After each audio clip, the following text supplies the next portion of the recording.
Good evening, ladies and gentlemen, and welcome to All Era Sports with Sirhan, coming to you live on a cold day here in Cincinnati, Ohio, in the United States of America, where it is still in the teens temperature-wise. But apparently, the roads are nice and clear, and hopefully, people are able to travel on the roads nicely as the roads start to clear up. It was a hot mess over the weekend with all the snow. It built up some areas more than a foot, from my understanding. Some cases I heard as high as 18 inches. But I was hoping everyone had themselves a safe day here in Cincinnati. Lots of uh, craziness going on with this weather. But as I said, over the weekend, take precautionary measures. Whatever it is you got to do to stay safe, go ahead and stay safe because that's what it's about at this point. Hope everyone had themselves a wonderful day today. Lots to get to. One of my fullest shows I've had in quite some time. Of course, Championship Sunday, coaching vacancies, a team that can't fill a coaching staff, and in the boxing field, big fight coming up this Saturday, and the story of the week of historical significance, explosive knockouts, a criminal act, and an all-time great remembered.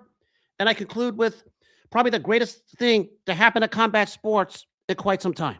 I'm not just talking boxing. This one is all combat sports. So we're going to get right down to it. Yesterday was, of course, the AFC title game in Denver. The Patriots advancing to beat the Broncos. Nothing much really to be said. I mean, you're playing a backup quarterback at this level. You had to do the change over what Denver did. You can expect this result. Now, early on, I say Jarrett Stidham looked pretty decent on the touchdown drive with a long touchdown pass to Marvin Mims and then a touchdown pass to Cortland Sutton. Looked like he got something going. And the Denver defense, as we know, is just lights out. Did all they can to slow down the Patriots offense and did a phenomenal job with it because the Patriots weren't all that great. But of course, the two real storylines in this one, the first one was the backwards pass that was originally ruled incomplete, but then of course they changed it to a backwards pass, which the replay showed was the right call. Of course, the mistake was the referees blew the whistle, but should have let it play on, which would have been a defensive touchdown for the Patriots. But of course, 3 plays later, Drake May runs it in himself.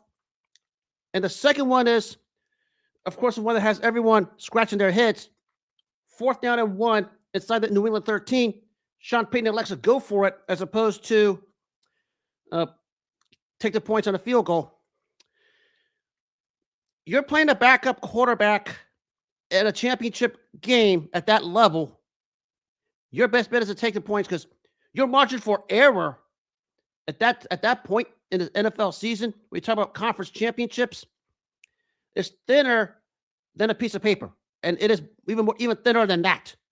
You have to play almost perfect football for you guys to even consider winning that game with your backup quarterback who hadn't taken a snap in over a year. And you basically played as conservative as possible, and the Patriots defense disguised it perfectly. They took the run game away from R.J. Harvey and dared Jarrett Stidham to beat him, and he couldn't. And as the game wore on, you see why the plan worked, because they had nothing on offense. Absolutely nothing. I mean, the first drive was two beautiful passes, one to Marvin Mims for the big gain, and of course the touchdown to Cortland Sutton. But other than that, they didn't bring anything to the table on offense. And that's what you expect when you have a backup quarterback at this level playing against an elite defense like the New England Patriots, who was a very formidable defense. And of course, the capper was the interception by Christian Gonzalez, which caps that point off. But you're the Broncos. You basically had no room for error. And on that 4th down, basically, it's like he's basically trying to say, I'm going to roll the dice. I know I'm going to lose, but I'm going to roll the dice anyways. That's exactly what the mindset was of Sean Payton, I guess, because everybody knows that's just a questionable call, especially in a championship game. As I said, when you have a backup quarterback, it's one thing if you had Bo Nix out there, I would have said go for it.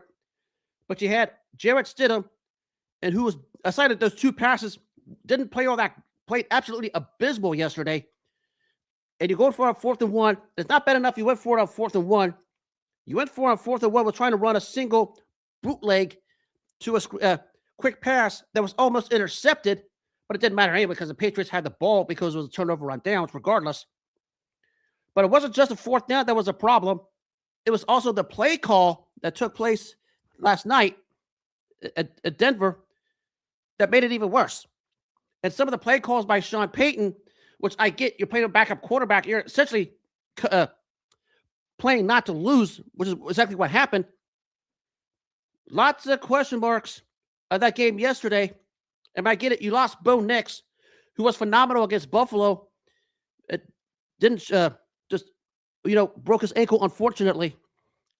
But you're Denver. You had that on your home field. The fact you were playing aside of maybe 3 or 4 plays as conservative as you was and trying to rely on your defense to lead you the way spoke volumes. And moving forward, that offense is going to have a lot of rework to do. Your defense is going to be stout still. You still have the personnel. I mean, those guys are lights out, and they will be for a while. But that offense now needs to get to work. Of course, number one is to get Bo Nix back healthy, and we start from there. So, Denver eliminated.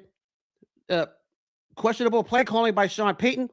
I pinned that more on him. Everyone's going to pin it on Jarrett Stidham, and especially the backwards pass that set up the New England touchdown deep in Denver territory. But they had the chances, and Sean Payton had his chance to make amends for it and didn't. But again, same thing happened in his back end of his tenure in New Orleans. Same thing happened here yesterday, where Sean Payton, a phenomenal coach. I'll give him that. He's a phenomenal coach.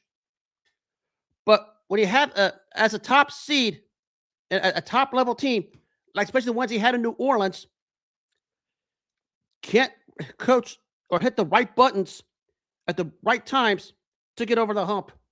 And that's what happened yesterday on the fourth down call. Same thing happened with him at the back end of his career in New Orleans before that came to an end. I know he won a Super Bowl in 2009. I'm not talking about that part. I'm talking about the final 3 years over there. Yes, there was that wild call in the 2018 NFC title game against the Rams where I don't know how you missed that pass interference call. But even then, bad calls by Sean Payton at the worst possible times. And it cost Sean Payton big games. And the fourth down play, in this one yesterday in the second quarter, was another example of it. Phenomenal coach, but sometimes, and it's true for a lot of coaches, and not just him, coaches have a tendency to outcoach themselves. And when you outcoach yourself at a time like that, it's magnified more so, especially at the championship game like this in the NFL. And that's where criticism will always be drawn. And the Broncos will be back. They have that defense. That offense has work to do in the offseason. Now we go to the winner. That is the New England Patriots. Not the greatest game, but you got the W. I mean, would you expect anything less? I mean, Drake Mays has been absolutely awful in these playoffs. Even though he had maybe 3-4 good plays yesterday, I'll give him that. Moving on, if he wants to go ahead and reach the pedestal, he's got to play much better.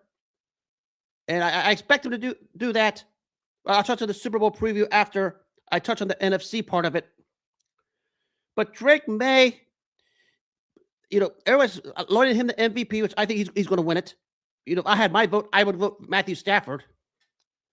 But Drake May, I mean, he's got to this point. He's done a lot of good things this season, a lot of real good things. And that's why he's going to win the MVP. Put New England back on the map after going 4-13 the past couple seasons on that team. And the playoffs, he's had his moments, but the problem is moving forward, he's had the worst kind of moments that outdoes the better kind of moments. Yes, he had the touchdown run that tied it, and the gutsy third down run that basically sealed it in the fourth quarter.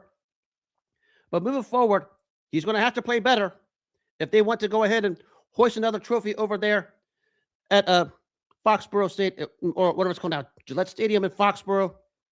So he's going to have to play better. He's had a lot of good moments this season, but getting to the Super Bowl in the second year, he did something right, and he deserves credit for it. I'm not saying he deserves all the credit, but he does deserve credit because he did something right. And I'll just leave it at that. I'll touch on the Super Bowl preview here in a second. Now we go to the NFC title game. This was a rematch of the classic of Week 16, and this one was every bit the carbon copy of it. And boy, it was a good one. All kinds of ups, downs, ins, and outs. And the story of this one, where exactly was the Rams defense again? I mean, you got ran over for the most part by Kenneth Walker, and you turned Sam Darnold into a peak Dan Marino, as Sam Darnold just picked that defense apart, especially when we talk about his connections to Cooper Kupp and Jackson Smith-Njigba, because they were just toying at times with that Rams secondary anytime they wanted. And aside of maybe a handful of plays, there was not much of a pass rush.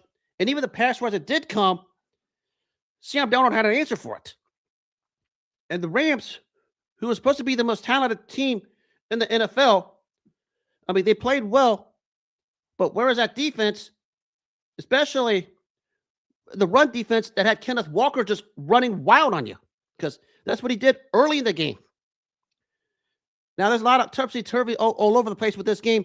Matthew Stafford balled out. I mean, he always does.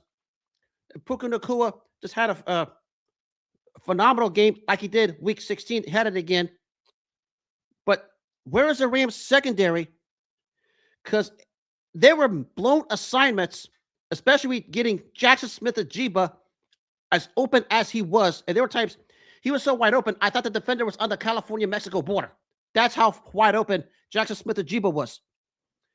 And you're the Rams pass defense. Where was you? And the run defense, where was you?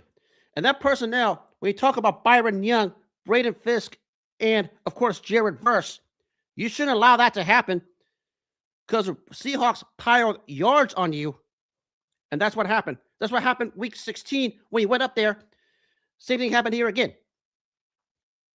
And another fourth down play that's talked about is, of course, 4th and 4 inside the Seattle 6, where Seattle had the chance to take the lead.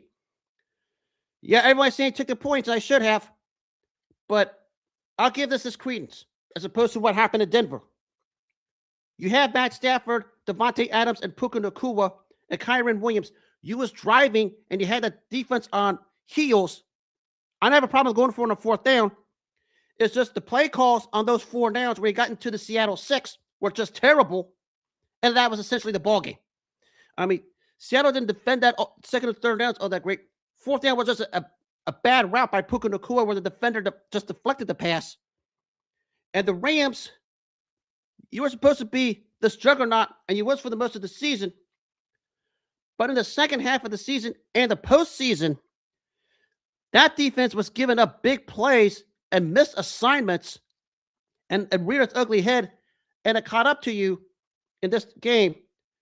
The only thing that was a saving point in this game for you from being ran out was when Tyreek Wooten stopped the third down play on a 3rd and 12 and did the taunting and got the personal foul flag, which was the right call, by the way. Got the personal foul play, and of course, the next play, Stafford to Nacua, right in Wooten's pace for the touchdown. If it wasn't for that, Seattle was going to pull away late and win this one more convincingly than they did. Because in hindsight, the Seahawks controlled this game from start to finish. I mean, the Rams had their great plays. I mean, Nacua played great. Stafford was still Stafford. Kyren Williams stepped up. Blake Corum had a lot of good moments, and especially early in the game when the Seahawks had all the momentum. But the Seahawks controlled this game, and the Rams defense, especially that secondary, was nowhere to be found when they needed to be found. Because there were blown assignments, and there were big chunk plays given up. And because of it, that's why the Rams are home. And it was a trend toward the end of the season. They were giving up big plays. I mean, they had an embarrassing loss in Carolina, and they had an embarrassing loss late in Atlanta because they were giving up big plays. And their luck out against the Bears was like Caleb Williams just had a brain cramp and threw a pass which shouldn't have been thrown. And that's what we had at the end of the day. So that's why the Rams are home. Moving forward, that secondary needs to be totally remade and remade bad. Because you got burnt, you got scorched, And you need someone who's going to commit to stopping the run on the front because Kenneth Walker did anything and everything he wanted to, at least in the first half. And I know he got going late to try to seal the game and run the clock out, which he did a good job of it for the most part. But the Rams, it's going to be tough to overcome this. And not to mention, the 2 of your losses this season against Philly and the Week 16 in Seattle, you had those games under control but couldn't finish. Lots of questions for that team in LA this offseason. But Seattle, let's start with this. Probably the best redemption story this year in the NFL is none other than Sam Darnold, who shut mouths last night, and yours truly being one of them. Because I said all along, there's still the jury out on Sam Darnold as to whether or not he can play at this level, and he stepped up. He stepped up. No, I can't say anything bad. Nobody can say anything bad about it. He stepped up. They're going to say they won in spite of him. They won last night's game because of him. Because big throw after big throw, hitting wide receivers in stride, the open routes, slant routes, especially with Jackson Smith-Njigba, a fade route to Cooper Kupp for a touchdown. Jake Bobo got one. Sam Darnold controlled the game at the line of scrimmage, found the open man, and was basically glued in, lasered in, to make sure Seattle won the NFC title, and they did just that. I mean, there's a conference game MVP. He should have gotten it because that's what he was last night. His redemption tour is complete, and it happened against a team that shut him down last season when he was in Minnesota in the playoffs. So it was extra sweet for him to get back here and get to this point. And a lot of people were questioning the contract he got from Seattle, especially those at the four-letter network. Lots of mouths are being closed, and lots of people are trying to put words together as to why they were wrong about this guy. And right now, Sam Darnold is having fun right now. And he is just a win away from winning the Super Bowl. And if he gets to that point, we're going to have a lot of conversations. Also, the Mike McDonald defense, they made the plays at the right time. I mean, it wasn't the defense we saw all year long, but they made it at the right time. Granted, it's because they played the Rams, who has one of the 10 most explosive offenses in the NFL. But the Mike McDonald imprint is complete. I mean, if you would have told me earlier this season, he would have had this defense playing to a point where they would get the 1 seed and represent the NFC in the Super Bowl, I say I wouldn't go that far. Thought they were a playoff contender because he had them in the right direction. But he cleaned house after the Pete Carroll era just was down to the gutter, rebuilt the thing from scratch. They won 10 games last season, even though they missed the playoffs because of some funky tiebreaker.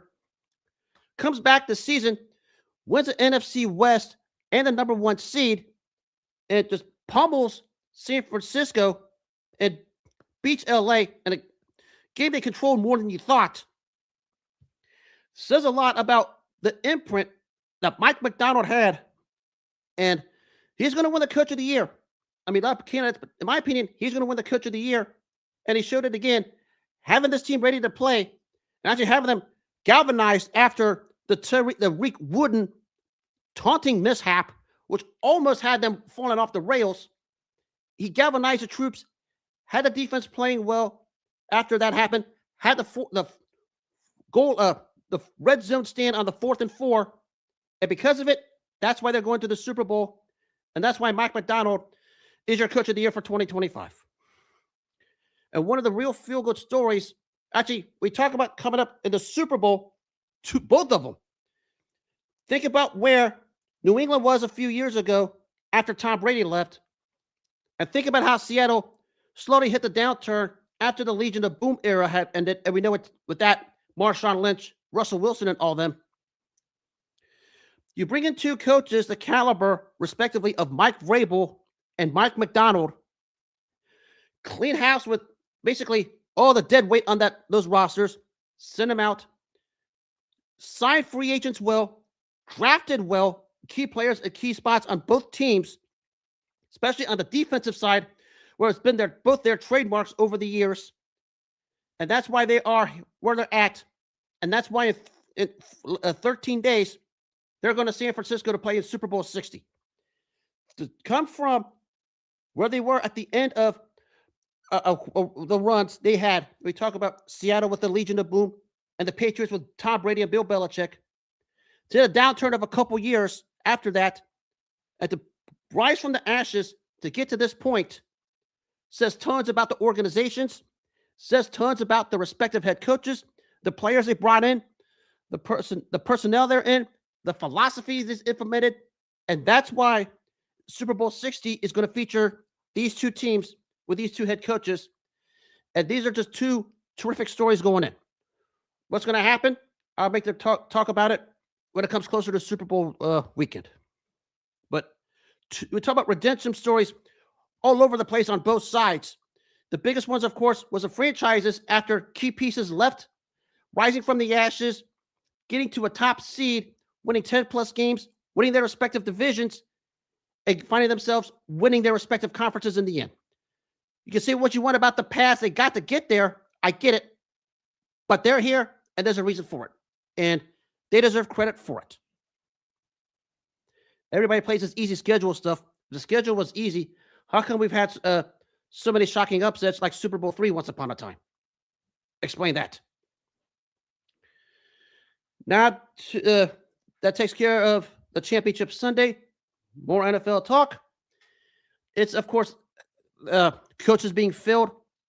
Good one, I think, Jesse Minter in Baltimore. They need a defensive mind because that defense has just absolutely been terrible the last two seasons.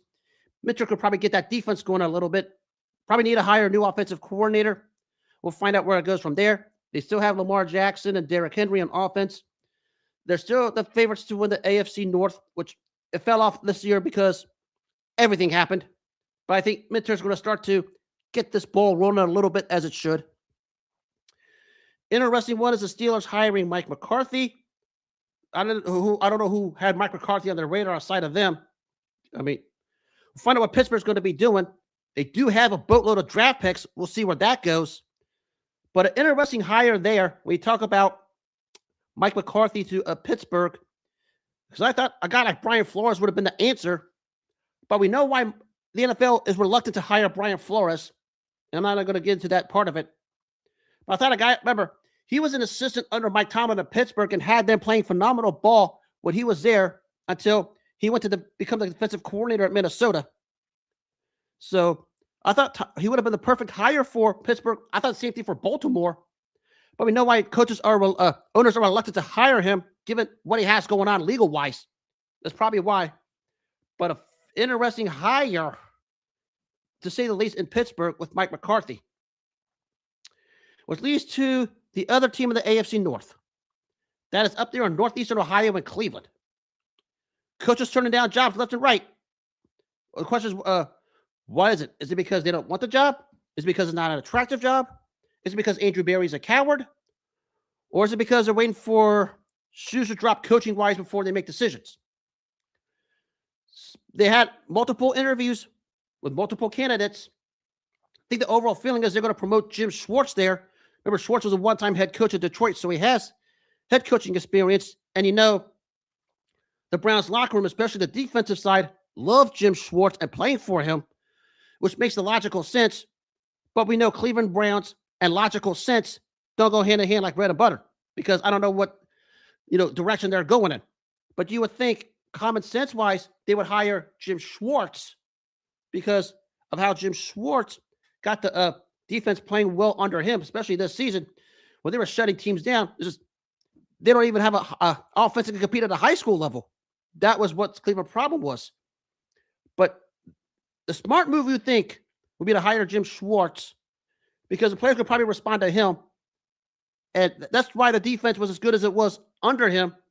Maybe you could go to the offensive side, and that's why it's probably the perfect hire for them.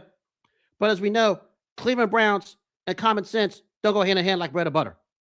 So that's what we have with that. And that's why the Browns organization is a mess. And it has been a mess since they came back into the league. And it's a bigger mess now, given the whole Baker Mayfield fiasco. And we know what happened with that. And it's been a mess ever since. So whoever they hire has a work cut out for them. Good luck over there in northeastern Ohio trying to find one. You might as well take the smart route and hire Jim Schwartz. That's the only answer at this point. Interesting. Of course, speaking of the Cleveland Browns, it was announced today that Shedeur Sanders is nominated to the Pro Bowl. Question I have is, why is everyone so in a hubbub over the Pro Bowl? The Pro Bowl has had no luster over the last 10 years. Or what 10 years? More than 10 years. Hasn't been of significance in about over a decade. Don't tell that to Bengals fans, because Bengals fans think being a Pro Bowler is significant. But then again, we're talking about Bengals fans, the biggest group of cowards in Cincinnati. But back to this. Everybody's saying they should do away with the Pro Bowl. Probably they should have done away with the Pro Bowl 15 years ago, because no one took it seriously. People still don't take it seriously. And because of it, that's why we have the mess we have. Now, a lot of reasons why that happened, some of the alternates are injured and in recovery mode from whatever injuries they had this season. I get it. And I know everyone's throwing the hubbub over Shedeur Sanders for a boatload of reasons. I'm not going to use my platform for it. But everybody's talking about doing away with the Pro Bowl. Problem is, the Pro Bowl lost luster and credibility at least a decade ago. And it was never going to get to that point. This doesn't change it either way, because it should have been done with long before this. Because it happens all the time. You get this candidate who's there, and you wonder why he's there. And the fact that people are still talking about the Pro Bowl says tons. And at the end of the day, having the words Pro Bowler next to your name means nothing these days. That's what it comes down to. I'd rather have All Pro versus Pro Bowler. If you have the term All Pro, you did something right. The term Pro Bowler, these days, you can call a ninth string Walmart cart employee and put the word Pro Bowler next to his name, and that would have credibility over what we had going on. That tells you the luster of the word Pro Bowler next to your name in the NFL. So, yeah, it should have been done with, but it should have been done with long before this, because we was going to get to this point, and everybody missed it. Case closed. And on the subject of fourth downs, as I trace back to this, before I go back to the boxing field, here's the thing about fourth downs. Everyone plays analytics too much. Okay?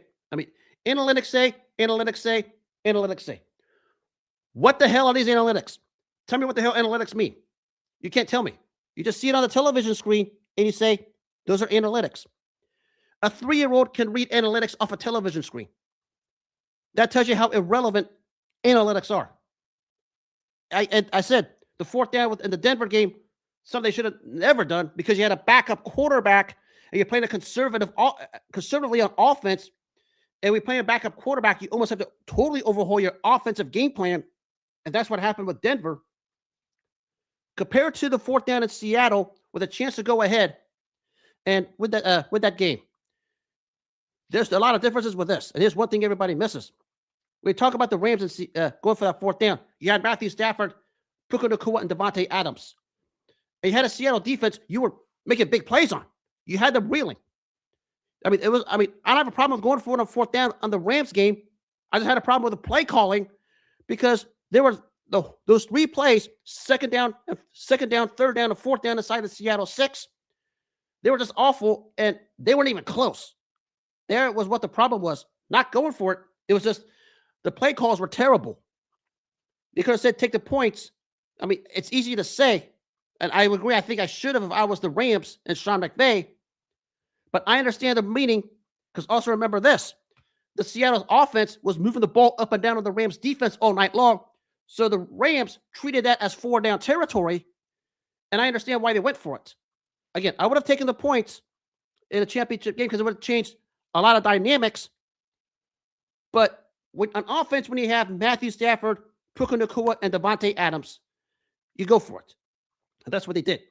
And we consider the Rams defense was giving up big plays to the Seattle offense, it's understood why they did. And that's something everybody misses. Everybody's saying take the points. I get it. I'm with you. But let's not act like Sean McVay wasn't crazy to do it, because he had the personnel to go for it, and it's understood why he did. That's not why they lost the game, because the defense couldn't stop Sam Darnold, Jackson Smith-Njigba, and Kenneth Walker. Not because of that fourth down play where they should have kicked the points. It was because the Rams defense laid an egg for the second time in a month and a half in Seattle. And that's what happened. Now I got that out of the way. We're talking more about fourth downs, probably more NFL talks. Season's about to come to an end anyways. I'll talk about the Super Bowl when it comes closer to Super Bowl week. So the football segment is done. Now we switch gears to the sport of boxing. Over the weekend, it was Raymond Muratella beating Andy Cruz. And Raymond Muratella, a standout fighter, and Andy Cruz has a lot of potential, and he showed it. Just Murata was better when he needed to be. We're going to hear a lot more of Andy Cruz down the line. We will. And I think the guy still has a chance to be a world champion, do something nice in the sport. But Muratalla was simply the better man. And that's why he won the fight the way he did. And I had the fight 8-4 Muratalla. Some people say Andy Cruz should have won. No way. Muratalla was a right winner. The real story wasn't that. The real story was a cowardice of Keyshawn Davis again. That he felt the need to take the belt and do the BTA to his Olympic rival Andy Cruz after Cruz lost to Muratalla. But it's not the first rodeo with Keyshawn Davis. Remember how he conducted himself like a coward in the before he won the lightweight title against Sergey Boachuk. I can't remember his name. I apologize. And missing weight against this Shedeur Sanders by missing by 4 pounds and making excuses for it. And on that card in your hometown of Norfolk, Virginia, which featured Abdullah Mason, you carry yourself like a coward backstage by instigating drama and making a fool out of yourself. And that's why nobody takes you seriously. You have a fight coming up, and you better get ready for it. But how you carried yourself from the weigh-in of the night you won the title to going 4 pounds overweight in a fight against Shedeur Sanders, which was called off, and rightfully so, and doing it purposefully, we all know this, to carrying yourself like a coward backstage at an ESPN televised top-ranked event that had Abdullah Mason, and this after the loss by Andy Cruz, one of your hated rivals, speaks more to who you are at the end of the day. And the fact that we have people still sticking up for this guy after all of that speaks volumes to their cowardice, and that needs to stop. Because Keyshawn Davis has all the talent. I agree with that. But it's that stuff, the actions out of the ring, the way he has carried himself in recent months is what holds that talent back. I mean, it's inexcusable if you're going to be at that kind of level. Remember, you had a knockout win on ESPN, a second-round knockout win, and they were calling you the best thing in Norfolk, Virginia since the late, great Pernell Whitaker, and that's saying a whole lot. But since that point, you've gone in reverse. It's because of how you carry yourself. Not because you can't fight. It's because how you carried yourself outside of the ring, how you carry yourself in certain events, and how you acted on social media. And that's why I can't take you seriously until you start to change your ways. You're going to have a fight coming up, and you better prepare for it. And you better start carrying yourself a lot better, because that's where the end game is for you. But that's who Keyshawn Davis is at the end of the day. I'll be talking about Muratalla Cruz more, but per usual, a guy like Keyshawn Davis just messes it up, and that's how it is in the fight game, and the fight followers know this. And speaking of upcoming fights, I'll touch on this fight week, and we know the big one at Madison Square Garden. It is Teofimo Lopez and Shakur Stevenson. I say this again. You're Teofimo Lopez. Last time you was relevant, you lost to George Kambosos. You was calling for a fight with Terrence Crawford, a fight you ducked when you and Crawford were on the top-ranked banner. And you had been nothing but irrelevant ever since. And you finally get a chance to basically show your relevance once again. Because it's do or die time for you. You got a irrelevant win over a faded Vasyl Lomachenko. You lost to George Kambosos in a fight where showed actually wasn't even as close as the judges had it. You got to win over a broken down and beat down Josh Taylor, which my fellows over in London can tell you how much Josh Taylor had left in the tank in that fight and was basically nothing. And you had irrelevant wins over, especially one against Steve Claggett, who you carried the distance, and he looked novice on the Garcia Romero undercard.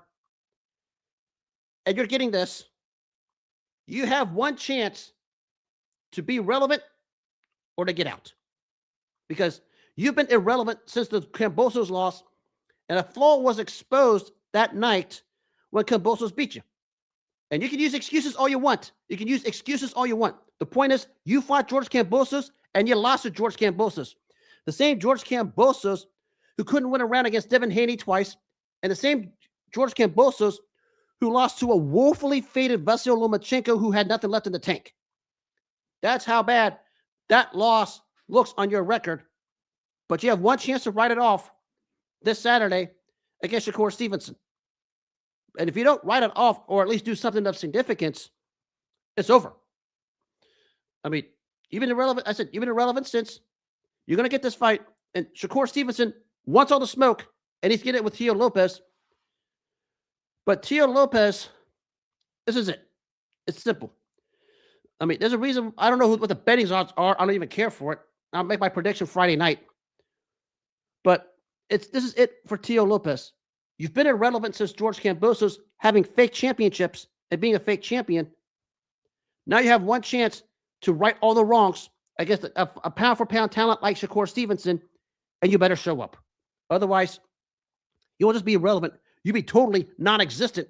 And your talks about winning Terrence Crawford are probably going to burn in here and just go to the ashes. I said this before. You and Terrence Crawford were both on the top-ranked banner. You didn't have the balls to call him out when he was there. That says a lot about the cowardice of Teo Lopez and why he ducked Terrence Crawford. Simple as that. Sometimes you have a fight and you lose it, and you hit the downturn in ways that it's small but subtle. But those subtle ways are more eye-popping than you think. And that's what happened to Teo Lopez since he lost to George Kambosos. But this Saturday night, he has one chance to write it off. I'm not going to say he doesn't have a shot, but he's facing a pound-for-pound talent. We wish him nothing but the best. I'll touch more on the Shakur angle later on this week. Now to the historical aspect. Lots of history to talk about tonight. I mean, talk about first-round knockouts. We talk about controversy. We talk about criminals. We talk about an all-time great Mexican. And boy, this is their night tonight. We'll start with what took place in 1939, which would be exactly, if I could cut my math correctly, 87 years ago tonight at Madison Square Garden. It was Joe Louis defending his heavyweight championship against none other than John Henry Lewis. The story of this one wasn't much about the fight to talk about, but the timing of all of this. Well, I'll start from the Joe Louis angle. This was Joe Louis's first fight since the obliteration of Max Schmeling. And we know what he did to Max Schmeling in the social nepotism and the political angles of it. It just dusted off Max Schmeling in probably the greatest revenge victory in boxing history. 6 months later, his first title defense against a fighter named John Henry Lewis, born in Phoenix, Arizona, and early in his career, got into the sport real quickly. Won the light heavyweight championship from Bob Olin in 1935, and made a few title defenses, and especially the last one against a fighter named Al Gaynor, which he essentially won this particular fight on a 15-round unanimous decision. But the story with him was he was losing vision in his right eye at the point where his career was almost over. But Joe Louis, the humanitarian that he was, knew it and basically said, I'll give this guy a payday on his way out. And that's exactly why this fight took place. Because his career was basically over. He was hardly able to see, and vision was messed up in every single which way possible. And that's why Joe Louis gave him the title shot so he can cash out. And nothing more to say about this fight because after Max Schmeling, Joe Louis took off, and John Henry Lewis was the victim. 3 knockdowns in less than 2 minutes. The capper, of course, the trademark Joe Louis right hand that sent John Henry Lewis down for the 3rd time. And Joe Louis retains a heavyweight title on a 2nd consecutive first-round knockout, carrying the momentum after what he did to Max Schmeling 6.5 months earlier. And I touched on the career of Joe Louis, the middle of the longest reign in boxing history that's never going to be touched. 12 years, 25 successful title defenses, all in one weight class. Maybe you get 25 successful defenses in many weight classes today, but to do 25 title defenses in 12 years in one weight class with one belt, where the one belt was the thing back in 1935, that's what Joe Louis did. And it was in the middle of that run, especially after when he demolished Max Schmeling and followed up with this 87 years ago. That's exactly what Joe Louis did moving forward. And I said number 2 all-time as a heavyweight to Muhammad Ali. Some have him number 1. I won't argue with it because it has a very, very valid case. In my Mount Rushmore of the top 4 in overall boxing history, Sugar Ray Robinson, Muhammad Ali, Joe Louis, and Henry Armstrong. That's the Joe Louis legacy. We know the rest of it, in and out of the ring, not just in the ring with his successful run outside the ring. A lot of things he had to fight through. One of the premier humanitarians to ever live on this planet Earth. And that's the legacy of Joe Louis. Touch on more than him many times down the line, especially this summer, because the month of June is always the month of Joe Louis, because he set all the records in those months. Now to John Henry Lewis. See a little bit of him before I move on. I said this was his last fight, but he did manage before to win the light heavyweight title by beating Bob Olin. Interesting story. He talked about early in his career. Made a decision to go into the fight game. Actually went to school during his fight career, but in the middle took times out of school to continue his fight career, and managed to supplement a total an impressive record of 101 wins, 11 losses, and 5 draws, and managed to win the World Light Heavyweight Championship. And in the annals of light heavyweight history, that we'll touch on another one here in a minute. Probably doesn't make the top 10, but it's real close, because you got to give him credit for longevity to surpass 100 wins, and actually a lot of quality wins too. We talk about guys like Bob Olin and Elmer Ray, just name a few of them. El Latour, he beat him twice. Don Berry, Baby Davis, John Anderson, and Jock McAvoy. Yeah, he's on that list. Not in the top 10, but maybe just the outside looking at it. But a heck of a run at light heavyweight. And was really doing well till the eye gave out. And the reason why he got this fight was because Joe Louis said, I'll give him a payday so he can take care of his eye for the rest of his life. Tells you the great humanitarian Joe Louis was. Plain and simple. But 87 years ago, after Joe Louis wasted Max Schmeling, Joe Louis fights John Henry Lewis and wastes him in 1 round to retain the heavyweight championship in the middle of that 12-year, 25 successful title defense reign. One of the more unbreakable records in boxing history. Maybe number 1 because of people going up and down weight classes these days. And speaking of great light heavyweights, we fast forward about 3 decades later. This one took place in 1969. This was Bob Foster taking on Frankie DePaula. And this fight was speaking of coming off a big win like Joe Louis had over Max Schmeling, Bob Foster was coming off the perfectly placed left hook that took out Dick Tiger to win the light heavyweight championship, and he was just getting started. Let me remind you, before this fight, we talk about Foster and DePaula. Foster, let me back up. DePaula was involved in all kinds of legalities. It looked like, for a minute, all kinds of legalities involved in shooting, theft of copper, which copper was a valuable possession back in the 1960s. And Somehow he gets this title shot against Bob Foster. In this particular circumstance, we talk about this fight between Foster and I'm trying to get this up here between Foster and DePaula, excuse me. The real story is the first 3 seconds, a left hook to the body by DePaula puts down Bob Foster out of nowhere. And it looked like Bob Foster was going to lose this championship because DePaula came out firing.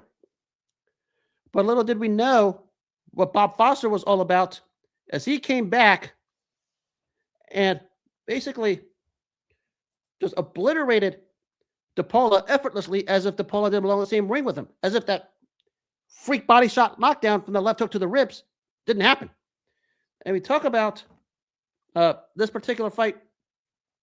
After winning the title from Dick Tiger and getting the knockdown, Bob Foster said, heck with it. I'm Bob Foster. I'm just going to beat this guy. And that's what he did. The third knockdown, of course, the trademark left hook by Bob Foster that put him down and out. And that's what happened. And in 1 round knockout by Bob Foster coming off the canvas. Bob Foster was a freak of nature at the light heavyweight division in ways we haven't seen in that weight class for the back end of that decade. And he was a freak of nature. I mean, a 6'4", 170-plus pound fighter, nicknamed the Sheriff for a good reason, because when that left hook landed, it was law and order, and the fights were over. And it showed it here against Frankie DePaula, after being hit and floored, just came out and does it DePaula effortlessly. And that's what made Bob Foster a premier light heavyweight all time, and probably top 5 with some of the other greats like Ezra Charles, Archie Moore, and Michael Spinks. He's up there. The long reign of 14 successful title defenses at a time when going undisputed meant something. He did it. When he knocked out Dick Tiger to win it, just went on through the light heavyweight division. And remember, he didn't lose his championship in the ring at light heavyweight. He lost it because of politics, and he said, the heck with it. And that's why he just said the heck with the belts. And that's why Bob Foster had the reign that he had at light heavyweight. Deceptive left jab for a fighter his ilk. But as I said earlier, that left hook was, when he hit you with it, it was it. And that's what happened many times at light heavyweight. Going from when he won the title from Dick Tiger, fast forward it a few months later to what he did on this night to Frankie DePaula. After he got knocked down with the body shot, the left hook that put DePaula on all fours ended the fight, and Bob Foster retained the title. And that's what made Bob Foster a problem at the light heavyweight division area in the era. The only thing he did wrong was go to heavyweight, where he was just overwhelmed 4 times. But at light heavyweight, one of the premier light heavyweights to ever lace him up. Talk about Archie Moore, Billy Conn, Ezra Charles, Michael Spinks. I mentioned earlier, John Henry Lewis is up there, Tiger Johnson, among many others. But that's what made Bob Foster great. His ability in the ring, and when he places that left hook, and sometimes it's that left hook of perfection, it did damage. And that's what he did. Did over 60 years ago tonight to Frankie DePaula. Remember, DePaula came out guns blazing, floored Foster early, like he was going to do something. Foster made the adjustment, used his reach to keep him away, and then started to tee off. And once he started to tee off on DePaula, the fight was over. And that's why Bob Foster is probably a top 5 all-time great light heavyweight in terms of career accomplishment and skill, because he did it all. Remember, he didn't lose a title in the ring. He was fed up with the politics, because remember, back then, the political angle was crime mobs, and he didn't want to affiliate himself with it, and he just dropped the belts on his own recognizance. That's why Bob Foster might have a stronger case as others to the distinction of the greatest light heavyweight ever, but certainly at least in the top 5 because of the long reign and just cleaning out the competition. Was as good as anyone. Could compete in any era, because not just he had that left hook that just, if he hits you with it, you're gone. But his jab, his mobility for a guy 6'4", 180 at that time was something nobody could see. And that's why Bob Foster succeeded the way he did. May God rest the soul of the great Bob Foster. So we go from first round knockouts. Now we go to some real controversy. And what's boxing without controversy? And boy, do we have a big one here that took place 44 years ago tonight at the Sands in Atlantic City. This was Eusebio Pedroza versus Juan Laporte. And we get a lot of this. And when you get experience, sometimes when you use that experience, you have a tendency to want to toe the rules a little bit. And that's what happened on this night with Eusebio Pedroza towing the line a lot. And there was a lot of outcry from the commentators to the Laporte camp about all the tactics Pedroza used. And it's legitimate. But also what else happened in the process was the skill of Eusebio Pedroza handling a good, strong Puerto Rican fighter of Juan Laporte, who's as good as any Puerto Rican ever. But Pedroza was just too much, and he won the decision. And a decision that has everybody crazed up about it for a boatload of reasons. Well, let's start with this. It was one of the better fights in that weight class in the early half of the 80s. Momentum swinging back and forth. But the story here with this one was Pedroza started to take control late, and Laporte just had no answers because he out-hustled Laporte with his great stamina, and that's what Pedroza's strong suit was his stamina. But the low blows and the tactics is what set everybody in a rage because only 2 points were deducted, and people were calling for a disqualification, understandably so. But when you're in a championship type of fight like that, and it's the same thing we talk about with officiating all sports, and the same thing here in boxing, something like that, unless it's blatantly egregious, at some points in this fight it was, don't expect that thing to happen. And Eusebio Pedroza, in the middle of that long reign at featherweight, even though he did toe the line and did use questionable tactics throughout the fight, still managed to out-hustle and out-skill a tough, durable Juan Laporte to win the unanimous decision on this day. But the real story with him was, even though he got the decision and everything that came after this, was the fact he never pursued the 2 bigger names in the division at that time. 1, the late Salvador Sanchez, and 2, the tough and durable Danny Little Red Lopez. And there were, whatever the reasons were, nobody knows. Because even though Eusebio Pedroza had that reign, he had to fight the top, those 2 guys in the division. They were the top guys. Yes, he fought some other solid fighters, like the 2-fight series with Rocky Lockridge and Bernard Taylor, just to name a couple of them. But Eusebio Pedroza, a very crafty fighter who knows his way around the ring and knows the rules, and he towed it a lot in this fight. And if you don't pick up experience and not know the rules, that's exactly what happened. And Juan Laporte is as good as anyone to come out of the country of Puerto Rico. Maybe a top 10 all-time great Puerto Rican fighter when you think about it. Guys like Wilfred Benitez, Wilfredo Gomez, Carlos Ortiz, Felix Trinidad, just to name several of them, and some other talented guys like Hector Camacho and Edmund Rosario. Up there was, of course, Juan Laporte. He's in that conversation, and certainly an all-time great Puerto Rican.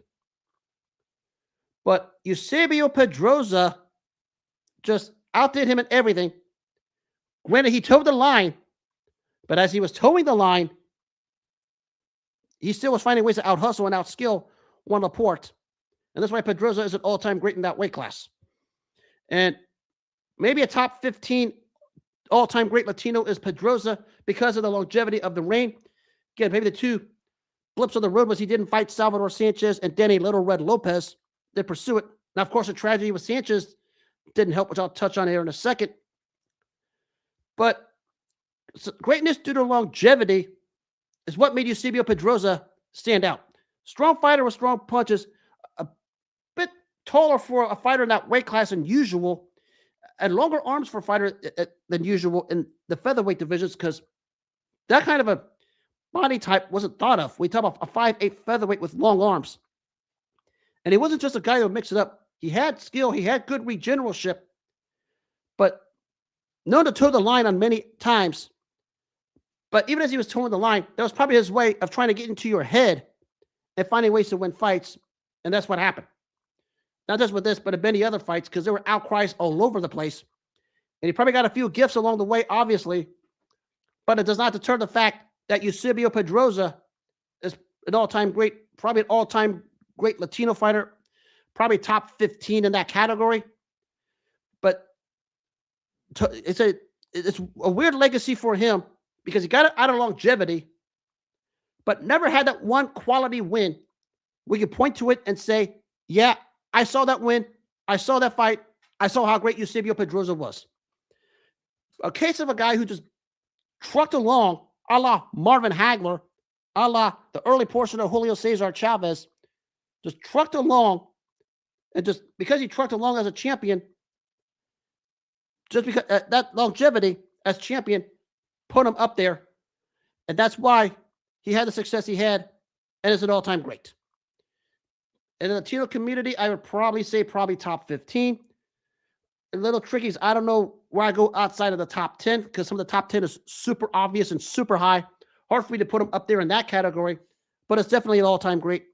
That's Eusebio Pedroza. And certainly Juan Laporte is too. Especially did win a world title at some point.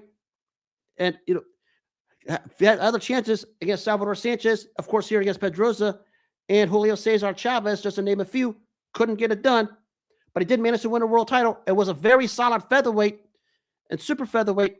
One of the better fighters to come out of Puerto Rico, maybe an underrated Latino great. Because we talk about great fighters in that weight classes in the Latino community. Laporte's up there. Just not talked about enough. We consider some of the all-time greats to come out. He's certainly as great as all of them. Held his own against some of the best. A very solid fighter was Juan Laporte. Gave Eusebio Pedroza all he can handle on this day. Just Pedroza out-hustled him to get the decision win. Very, very good fight between two standout Latino fighters in the featherweight division. Momentum swings back and forth. Much respect to both. And to conclude with, we go from first round knockouts. Now we went to controversy. Now we go to criminal. And boy, how do you go about boxing without criminal?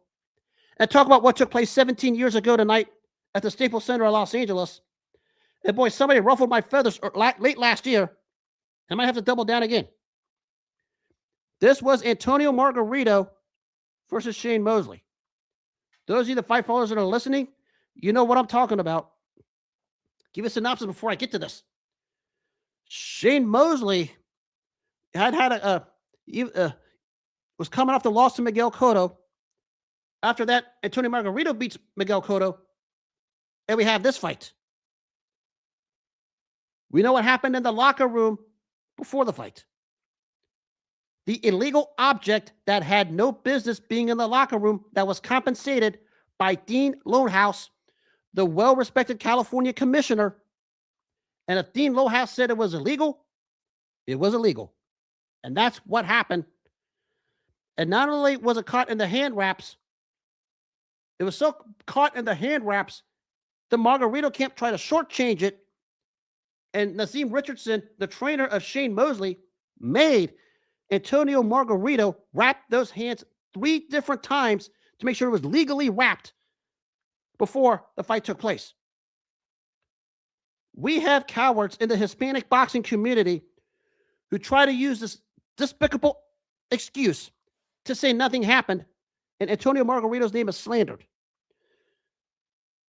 An illegal object was in that room. It went up in the hands of Dean Lohaus to the California Commission. And once it was illegal, party was over. That's the story of that night. It was caught. It was caught and it was taken and compensated. And the second part of this was you can see it in Antonio Margarito's face as he was leaving the locker room for this fight. You know what happens when you catch somebody in a criminal act and they act real differently and they act real small? That was Antonio Margarito on the ring walk for this fight against Shane Mosley because he knew he was caught in the act and he knew it was about to happen. And you know what happened in the fight? Basically, every bit of every round, Shane Mosley just beats whatever's left of Antonio Margarito.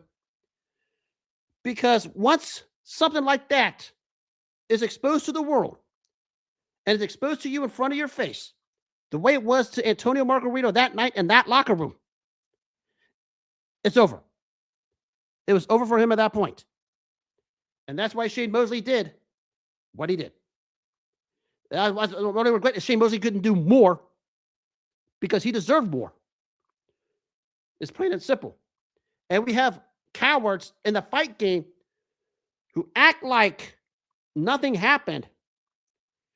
Yeah, the object wasn't used because it was taken by the commissioner. It was taken by the commissioner, so he can't use it. Nassim Richardson spotted it and told the commissioner, that's illegal, get it out of here. And it was. And we have Antonio Margarito fans who have X-rated desires of Antonio Margarito when they go to bed at night, especially the males, try to defend him by going to these Photoshop apps, these whatever these apps we have now these days, Photoshop, Photo Room, Canva, or whatever, to use manipulated court documents to try and defend Antonio Margarito when the evidence was already there and it was already proven. It was a despicable act. You can do whatever you want. History proved to be true, and you can never change it. There's no other way to sugarcoat it because that's what happened 17 years ago in Las Vegas. Los Angeles, I apologize. You can try and nitpick it. You can try to alter it. You can try to change it all you want. You can dream about it all you want, X-rated style, especially the males in the Hispanic community. But it doesn't matter. There was an illegal object that had zero business being in that room, and it was compensated. And that's one thing everybody misses. It was in that locker room. It had no business being there. Doesn't matter if it was used or not. It doesn't matter if it was used or not. It was in that locker room, and nobody had business bringing it in there, whoever did. And that's why everything turned up in the end the way it did. And what happened to Antonio Margarito after that, to tell you what he was at the end of the day, a complete loser and a total fraud. Because he got wiped out by Manny Pacquiao, lost a rematch to Miguel Cotto, and now there are suspicions about his career all over the place. Because when you think about the rematch with Miguel Cotto, and when Miguel Cotto brought the photo of Antonio Margarito's hand wraps after Margarito beat Cotto the first time, you can see the reaction of Antonio Margarito as Cotto was bringing that photo, as he knew he got away with it, and Miguel Cotto wasn't going to let him off the hook. And he showed it, and even Antonio Margarito tried everything he can to weasel his way out of it.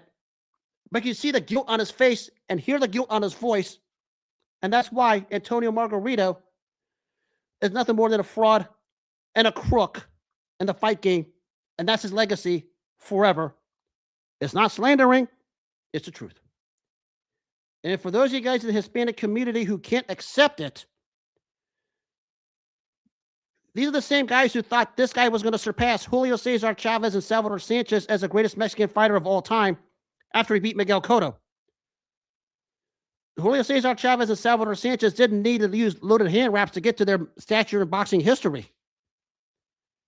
That should tell you something about Antonio Margarito and why you were stupid enough to put him among the all-time greats when it wasn't. Now, even Kermit Cintron, I believe after their second fight, said, I wasn't hit quite as hard as I was on that night after everything came out. And even Kermit Cintron had some suspicions himself. Now, I'm not saying Cintron would have beat Margarito without it, because Cintron was a good fighter, but he was still levels behind Antonio Margarito. But that tells you what Antonio Margarito was, and always will be at the end of the day. And the Mexican males and the Hispanic males who fall in love with this guy, who have him in their personal X-rated desires, need to get over it. Because it was caught. It was something that had no business being in that locker room, whatever it was. It wasn't used because it was compensated. But the point is, it was in a locker room. It wasn't allowed to be in there. And it was compensated, rightfully so, by Dean Lohaus. And that's why Antonio Margarito's career is officially a fraud. And of course, this was the last stand for Shane Mosley, who did the world a favor. Probably the greatest performance and biggest win of his career. I mean, I can probably say the first Oscar De La Hoya fight was the big win, maybe this trumps it because he was almost a 5-1 underdog. But we know what happened up to that point. And just put on a performance of perfection. Margarito couldn't even land a punch of significance on this guy. And mind you, Vernon Forrest floored him twice in the first fight, and Wicky Wright hit him with everything in the book, and Antonio Margarito couldn't do anything. But that's why Antonio Margarito had to look like he was caught in the act in a criminal act as he walked out the locker room. He was defeated the second he stepped out. And that's something the Mexican and the Hispanic fight community who have Antonio Margarito in their X-rated personal desires need to accept. Because that's Antonio Margarito at the end of the day. And and this one real quick, because this is a hot topic not too long ago. Did Antonio Margarito duck Floyd Mayweather duck Antonio Margarito? Yes, he did. But guess what? This validates why Floyd Mayweather ducked him, because he saw this. Now Floyd Mayweather looks good because of who Antonio Margarito is. And guess what? I think Floyd Mayweather would have beaten Antonio Margarito. Look at what Paul Williams did to Antonio Margarito. Floyd Mayweather would have done the same thing. Period. Because Margarito was tailor-made for Floyd. Yes, Floyd should have gone through with the fight, but he would have beat him. But Floyd would have gained beating him, especially now knowing what we know and what took place in that locker room 17 years ago tonight in Los Angeles prior to Shane Mosley. That'll take care of that, because Antonio Margarito fans are be coming after me. I'm fully loaded. I have the receipts. Bring it. I'll fire back. And I conclude, speaking of Mexican boxing history, on this day was born on this day was probably the greatest pure talent in Mexican boxing history, the late Salvador Sanchez. Top 5 all-time great featherweight, probably a strong case of the greatest Mexican fighter of all time. Some give it to guys like Julio Cesar Chavez and Ricardo Lopez. No argument out of me. Probably the most talented, was at that time probably the most complete fighter south of the heavyweight division and outside the Four Kings. And he did it all. Counterpunching, effective aggressiveness, the ability to use the ring, defense, and even through all of that, a chin made of granite. And the crazy thing about this guy is, when he won the title, he didn't rest on his laurels. He wanted everybody. And we talk about guys like Juan Laporte, Danny Little Red Lopez, Wilfredo Gomez, and Azuma Nelson.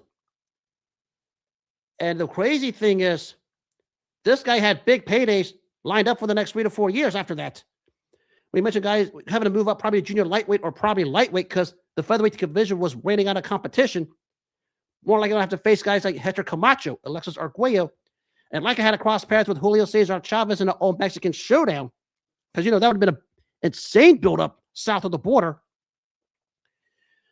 We coined the phrase beautiful fighter. Salvador Sanchez was a beautiful fighter. And I could use the word do it all for a lot of fighters. He legit was do it all. Any way you try to beat him, he had an answer for. Wilfredo Gomez can tell you firsthand, because what he did to Wilfredo Gomez on that night in 1982 was one of the most one-sided begrudgingings you'll ever see at that level. Because Wilfredo Gomez had knocked everybody out, never lost. And some thought he would do it to Sanchez. Or after the check hook by Sanchez that floored Gomez in round 1, anything Gomez did, Sanchez had it answered for times 30, and that was the end. And of course, the win over Azuma Nelson, where he had to go to the well against a young upstart Nelson, who was a last-minute replacement, showed you just what this guy was made of. Not only was this guy had increasingly off-the-chain skill, but had an extra reservoir that could go deep to the waters and go deep to pull something out the way he did. And that's what made him an all-time great. In that featherweight class, easily a top 5 featherweight. We talk about Willie Pep, Sandy Sadler, Henry Armstrong, Alexis Arguello, and in that class, Salvador Sanchez. Again, I don't know what the exact rankings are. You can make it your way, but he's in my top 5. I had to put him in there. Just a beauty of a fighter to watch, whose life was ended tragically. And a case of a fighter who was great and was already an all-time great, but had higher greatness and a higher ceiling at such a young age. Who knew what this guy was going to wind up as? I mean, potentially he could have had a top 10 to the top 5 overall all-time great, because that's where he was headed. And that guy barely even scratched the surface. The night he wiped out Wilfredo Gomez and just dusted him off effortlessly, and then just pasted a Zuma Nelson. The thing is, we nitpick resumes of a fighter. He was a case of a fighter who had a high-level resume, and by the time his career was done, given what he had in front of him, it was going to be better. Because no way I would pick anyone at that time to beat him. I mean, forget Eusebio Pedroza. Sanchez wipes the ring with him.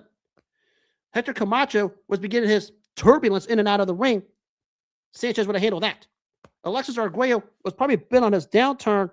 Would have been a good high-skill chess match between two pugilists of the sweet science.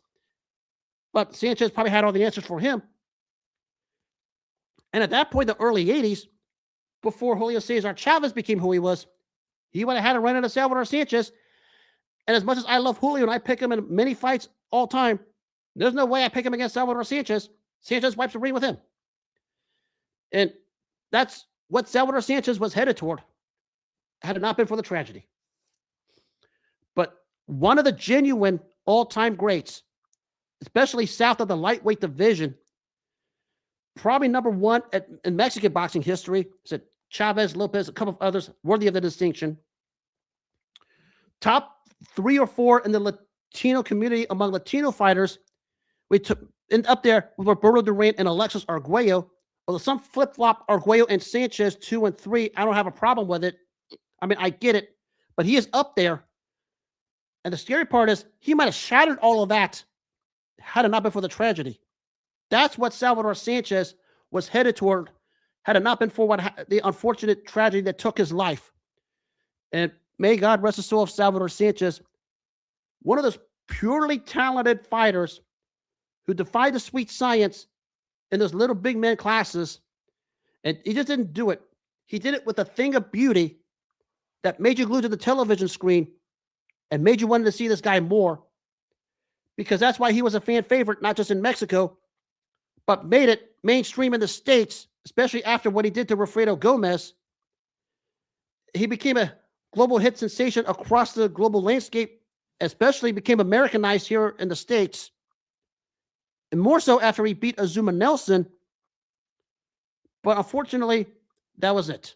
And it's tragic, because we were deprived of a pure talent and a genuine all-time great who probably would have been a top 10 all-time great overall pound for pound.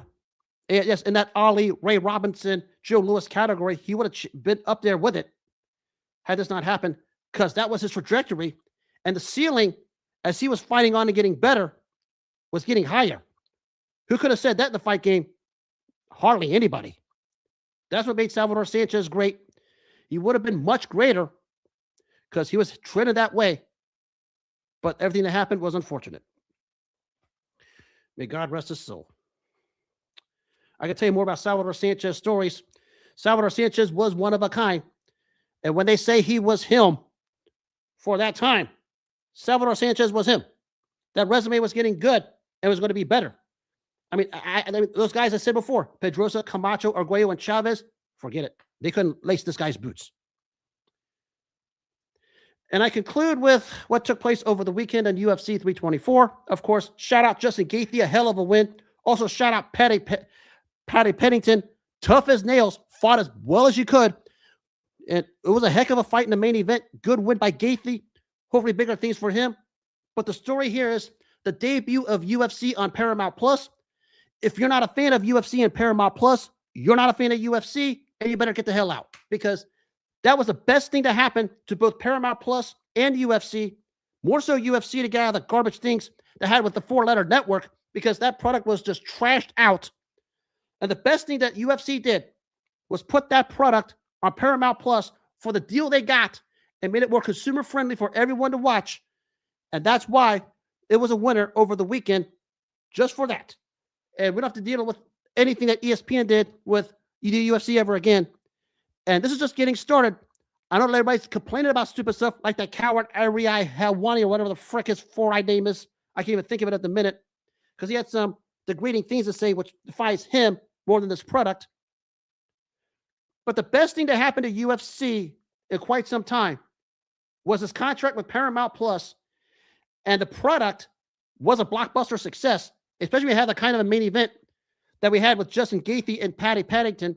And Paddington is as tough as nails, showed it. I mean, he fought willfully. Gaethje's a man amongst boys, and that's why he won fair and square. But the UFC on Paramount Plus is already a success, and I expect it to be a success moving forward because we don't have to deal with the other garbage that was on the 4-letter network when the UFC had that contract. Smart move by the people over there for both angles, UFC and Paramount Plus, to get together, put together a nice combat sports service for everybody to watch, and everybody was a winner who watched it and enjoyed it. And there's work to do. Yes, I agree there is work to do, but this was the beginning, and I expect UFC and Paramount Plus to get even better and bigger moving forward. And the contract they entered that started Saturday night was a thing of beauty, and it was just awesome to see, and it was already 50 to 55 times better than what ESPN did when they had the UFC for whatever the longest time. And Paramount Plus is already a big winner. UFC might be even a bigger winner because he finally now can market the product on a well-respected streaming service who's going to give them the platform to do what they need and to put the product out there. And that's why this UFC and Paramount Plus joint venture is going to be a blockbuster success. It's just getting started. Fasten your seatbelts. Because when he was on ESPN, a lot of wild things happened. Got a lot of complaints about, you heard the complaints about, commercials and failed streams and whatever. But this was smooth when UFC went to Paramount Plus. It was a smooth program. No glitches, nothing. Just get straight to the fights, get to the introductions, and let's have the fights. Nothing extra in between. It was just a thing of beauty. And I expect UFC and Paramount Plus moving forward to continue the success. And it's already started on the right foot. And shout out to Justin Gaethje. Hell of a win. Hell of a win against a tough customer, Paddy Paddington, who fought his you-know-what off. Gaethje was just better. That's all there is to it. I need to start doing more UFC commentary now since it's on a streaming network I can actually watch it off of. Because UFC on ESPN was a definition of unwatchable. And it was unwatchable for many, many, many, many reasons. But once they signed the contract with Paramount Plus, everyone was crazed and buzzed about it and had a lot of suspicions. But when the product finally was shown and it got the supply out there for the demand of the customer, it was an instant success. And even though there is some work to do moving forward, I expect everything to turn out to be better than when UFC was on the ESPN or any other platform, because this is what UFC needed. And this certainly helps Paramount Plus also. It was a win-win all the way around. And that's all you could ask for. Fun times, especially in the streaming game, because that's how you need to be doing it. ESPN doesn't know how to do it, and they haven't done it right for the last several years. Plain and simple. And on that note, that'll wrap up this Monday night edition of All Era Sports with Sirhan. I will be back tomorrow night. Once again, for those of you who are watching or listening in the Cincinnati area, you have to travel on the roads. Please take extra precautionary measures or any part of the globe you're in, because it's still cold and slippery out there. And if you missed this show or any others of the past, you can catch them all on the iHeartRadio, the Apple Podcast, and the Spotify apps.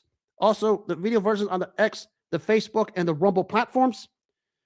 And as always, make self-care your number one priority in all walks of life. Take care of yourself first. Always respect other people's boundaries. And don't let anyone step on your boundaries. All the good things will happen. Important thing is don't let anyone walk over your boundaries. Set strong boundaries, strong, healthy boundaries, and that's all that matters in the end. And all the good things will come. Because once someone walks on them, nothing else matters. And on that note, have a good rest of the night. Take care of yourselves. God bless. And I'll be back tomorrow night.